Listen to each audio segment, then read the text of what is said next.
น้ำมาจากธรรมชาติที่ใสสะอาดหมดจดกระจัดความมลทินของสิ่งโสโครกสมกปรกบ่มีเหมือนบุคคล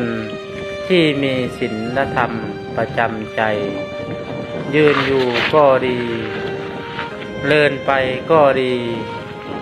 นั่งแล้วก็ดีนอนแล้วก็ดีที่มี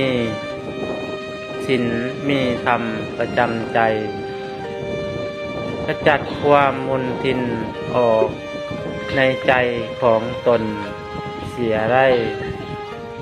ย่อมบ่มี